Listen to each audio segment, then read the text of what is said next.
Hello guys, आप सभी का कृष्णा ग्रुप ऑफ कॉलेज में स्वागत है। हमारा जो बीएड मेंबरशिप प्रोग्राम है हम उसके अंतर्गत बीएड सेकेंड ईयर में अध्ययन कर रहे हैं। हमारे पेपर का नाम है कार्यीय शिक्षा, गांधी जी की नई तालीम और सामुदायिक संलिप्तता यानी कि भागीदारी। हम अपने इस पेपर में सेकेंड यूनिट में जो गांधी जी की नई तालीम है चैप्टर का नाम है उसके अंतर्गत अध्ययन कर रहे हैं। हमारा जो आज का टॉपिक है वह है महात्मा गांधी के शिक्षा दर्शन की उपयुक्तता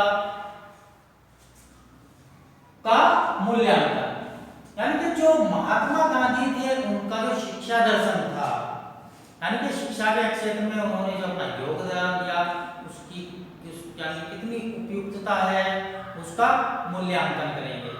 यानी कि देखते हैं कि शिक्षा के क्षेत्र में महात्मा गांधी जी ने किन किन चीजों को कहा है, उन सभी की जो उपयुक्तता थी उनके बारे में जानकारी लेंगे। महात्मा गांधी की शिक्षा दर्शन भारतीय परिस्थितियों के लिए सर्वदा उपयुक्त है। यानी कि जो हमारे महात्मा गांधी थे उन्होंने जो अपना शिक्षा दर्शन दिया था, यही कह सकते हैं कि उनके द्वारा दिया गया शिक्षा दर्शन यानी कि शिक्षा के बारे में सुझाए के यानी कि बिंदु जो सुझाए गए थे वह उस समय की भारतीयों की स्थिति को देखते हुए बहुत ही उपयुक्त थे। यानी कि वह भारतीयों के लिए बहुत उपयुक्त था। समकालीन भारत की आवश्यकता थी, यानी कि उन सभी चीजों की जो महात्मा गांधी ने शिक्षा के क्षेत्र में कहा, उस समय का जो समकालीन भारत था उसमें उसकी क्या की आवश्यकता थी। लघु व कुटीर उद्योगों को बढ़ावा दिया जाए, महात्मा गांधी जी यही चाहते थे जिससे प्रत्येक व्यक्ति आत्मनिर्भर हो सके। यानी कि जब बालकों को लघु और कुटीर उद्योगों की शिक्षा दी जाएगी तो उससे वह अपना जीवन यापन करेंगे और वह आत्मनिर्भर बन सकेंगे। यह तभी संभव है जब भारतीय नागरिक हृदय से ईश्वर को रखे ताकि सत्य के रास्ते पर चलते हुए अच्छी तरह से कार्य कर सके। यानी कि ये नहीं कि हृदय से किसी काम को किया नहीं जा रहा है, ईश्वर को नहीं मान रहे हैं और सच्चे मन से कोई भी काम नहीं कर रहे हैं तो वह आत्मनिर्भर कैसे बनेंगे, यह संभव नहीं है। यह संभव तभी है जब किसी भी कार्य को हृदय से किया जाए, यानी कि लगनशीलता के साथ किया जाए, तभी वह अपने कार्य में क्या है सक्सेसफुल हासिल कर पाएंगे। यह कहना बिल्कुल सत्य है कि जो डॉक्टर एम.एस. पटेल ने महात्मा गांधी के विषय में लिखा है, यानी कि डॉक्टर एम.एस. पटेल थे, उन्होंने महात्मा गांधी जी के विषय में लिखा है, यानी कि उनकी एक डेफिनेशन है महात्मा गांधी जी को डिटेक्ट करती है, समर्पित है। महात्मा गांधी के दर्शन का सावधानी से अध्ययन करने पर ज्ञात होता है कि उनकी शिक्षा दर्शन में प्रकृतिवाद, यथार्थवाद तथा प्रयोजनवाद एक दूसरे के विरोधी न होकर पूरक हैं। यानी कि जो एस.एस. पटेल थे वह कहते हैं कि महात्मा गांधी जी का जो शिक्षा दर्शन था उसके अंदर जो प्रकृतिवाद है, यथार्थवाद है, प्रयोजनवाद है, वह एक दूसरे के विरोधी नहीं है बल्कि एक दूसरे के पूरक हैं। महात्मा गांधी के दर्शन को आदर्शवाद आधार प्रदान करता है, यानी कि आधार कौन सा प्रदान करता है, आदर्शवाद करता है, जबकि प्रकृतिवाद और प्रयोजनवाद उसके सहायक हैं। यानी कि जो हमारा आदर्शवाद है वह महात्मा गांधी जी का जो शिक्षा दर्शन है उसको आधार प्रदान करता है, लेकिन जो प्रयोजनवाद है, प्रकृतिवाद है, इसके सहायक है। यानी कि जो आदर्शवाद है उसके सहायक, यानी कि सहायक के रूप में कार्य करते हैं इसके आदर्शवाद के साथ। अब हम देखते हैं आदर्शवाद के संबंध में महात्मा गांधी जी आदर्शवाद के संबंध में क्या मूल्यांकन किया है महात्मा गांधी जी के विचारों का। महात्मा गांधी जी का शिक्षा दर्शन पूर्णतः आदर्शवाद है। यही कारण है कि शिक्षा के विभिन्न पहलुओं के संबंध में उन्होंने जो भी विचार दिए उन पर आदर्शवाद की स्पष्ट छाप दिखाई देती है। यानी कि इस पॉइंट के अनुसार यह कह सकते हैं कि महात्मा गांधी ने शिक्षा के क्षेत्र में जितनी भी बात कही उन सभी बातों में आदर्शवाद झलकता है। जैसे शिक्षा के उद्देश्यों के निर्धारण में आध्यात्मिक विकास एवं आत्मा की संतरता पर बल दिया है। अनुशासन के क्षेत्र में आत्मनियंत्रण एवं आत्म अनुशासन का समर्थन किया है। छात्र द्वारा ब्रह्मचर्य का पालन एवं नैतिकता के विकास पर बल दिया है। इन सभी बातों से जो महात्मा गांधी जी का शिक्षा दर्शन था उनमें आत्म दर्शन के स्पष्ट रूप से झलक दिखाई देती है, यानी कि वह आदर्शवाद के समर्थक थे। यानी कि उनकी जो शिक्षा दर्शन थी उसमें आदर्शवाद अलग ही स्पष्ट नजर आता है। हमारा नेक्स्ट पॉइंट है यथार्थवाद। कौन सा? यथार्थवाद।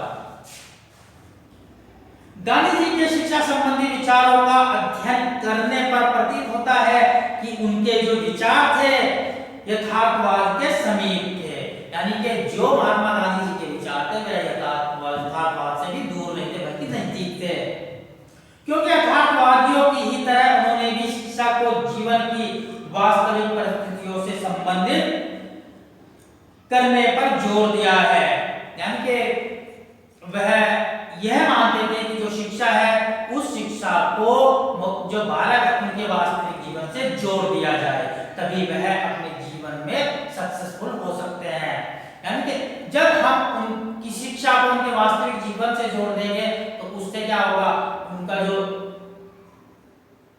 उद्देश्य प्राप्ति के रास्ते आसानी से बनते चले जाएंगे, यानी कि वह अपने क्षेत्र में सक्सेसफुल हो पाएंगे।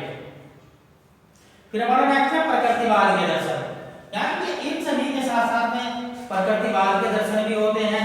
महात्मा गांधी जी ने अपने शिक्षा दर्शन में व्यक्ति के सर्वांगीण विकास को महत्व दिया है, यानी कि वह यह चाहते थे कि बालकों को ऐसी शिक्षा दी जाए जिससे कि प्रत्येक बालक का सर्वांगीण विकास हो सके, उसका मानसिक विकास हो सके, सामाजिक विकास हो सके, आर्थिक विकास हो सके, उसका नैतिक विकास हो सके, आध्यात्मिक विकास हो सके, यानी कि सर्वांगीण विकास हो सके। महात्मा गांधी जी अपनी शिक्षा में इन सभी चीजों को लागू करना चाहते थे। उनके ये विचार प्रकृतिवाद से प्रभावित है, यानी कि जब महात्मा गांधी इन सब चीजों को मानते थे तो यही कहा जा सकता है कि उनके जो इस प्रकार के विचार थे वह प्रकृतिवाद से अछूते नहीं है बल्कि उनसे प्रभावित है। उनके शैक्षिक विचारों में केवल कहीं कहीं पर ही प्रकृतिवाद को प्रभाव है। उदाहरण के लिए गांधी जी ने बालकों को वर्तमान सभ्यता से दूर रखकर ग्रामीण वातावरण में सादा जीवन उच्च विचार के आदर्शों पर चलकर प्राप्त होने वाली शिक्षा को समर्थन किया है। पूर्णतः पाठ्य पुस्तकों पर निर्भरता का विरोध किया, यानी कि महात्मा गांधी जी ये चाहते थे कि बालकों को पूर्णतः यानी कि परमानेंट पाठ्य पुस्तक पर निर्भर नहीं होना चाहिए बल्कि वह क्राफ्ट की शिक्षा सीखे, हस्तकौशलों की शिक्षा सीखे, इन सभी पर अधिक जोर देते थे। हमारा नेक्स्ट है परियोजना के संदर्भ में लास्ट। जैसा कि हम सभी जानते हैं कि गांधी जी का शिक्षा दर्शन पूर्णतः आदर्शवाद से प्रभावित है। उनमें कहीं कहीं पर प्रकृतिवाद के सिद्धांतों को भी दर्शन होते हैं। ये नहीं कह सकते कि केवल आदर्शवाद ही उनकी शिक्षा दर्शन में समाया हुआ है, नहीं, प्रकृतिवाद भी दिखाई देता है कि महात्मा गांधी प्रकृतिवाद से भी अछूते नहीं थे। परियोजनवाद यथार्थवाद एवं प्रकृतिवाद के बीच के सिद्धांतों में विश्वास करता है। कौन? परियोजनवाद। किसमें?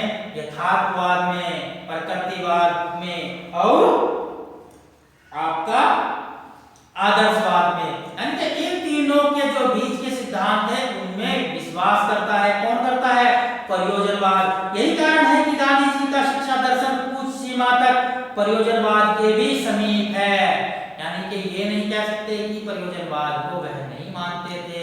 महात्मा गांधी जी का जो शिक्षण दर्शन था वह परियोजनवाद के भी नजदीक था। गांधी जी ने शिक्षा को केंद्र बिंदु हस्तकला को माना, यानी कि वह हमेशा से यही बात कहते थे कि जो शिक्षा का केंद्र बिंदु यानी कि शिक्षा का जो केंद्र है वह हस्तकला है, इसीलिए बालकों को हस्तकला के द्वारा शिक्षा दी जानी चाहिए, यानी कि हस्तकौशलों के द्वारा, हस्तकौशलों से शिक्षा दी जानी चाहिए, यानी कि बालक स्वयं करके सीखे।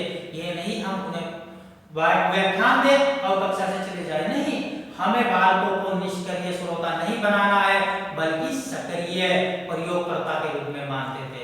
वह अपने छात्रों को भी यही कहते थे कि वह निष्क्रिय श्रोता बनकर ना रहे बल्कि एक प्रयोगकर्ता के रूप में यानी कि सक्रिय प्रयोगकर्ता, सक्रिय निर्माणकर्ता, सक्रिय निरीक्षणकर्ता बने। बालकों एवं शिक्षकों के सामाजिक उत्तरदायित्व की भावना को विकसित करने पर बल दिया जाता था। यानी कि महात्मा गांधी ये चाहते थे कि जो बालक हैं, उनके जो शिक्षक हैं, उनके जो उत्तरदायित्व है उनके अंदर उनका विकास हो सके, यानी कि वह विकसित कर सके, जिससे कि वह अपना और अपने राष्ट्र का नाम रोशन कर सके।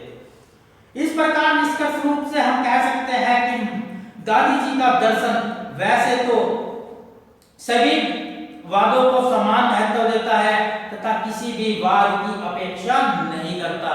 यानी कि जो महात्मा गांधी जी का शिक्षा दर्शन था वह सभी जो दर्शन है उनकी क्या है, उनको महत्व देता है, बल्कि किसी भी वाद की उन्होंने उपेक्षा नहीं की।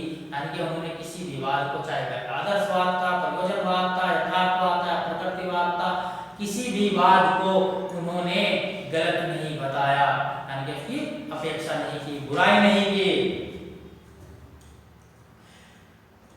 लेकिन यह निर्विवाद सत्य है कि वह मुख्यतः आदर्शवाद विचारधारा के ही पोषक थे।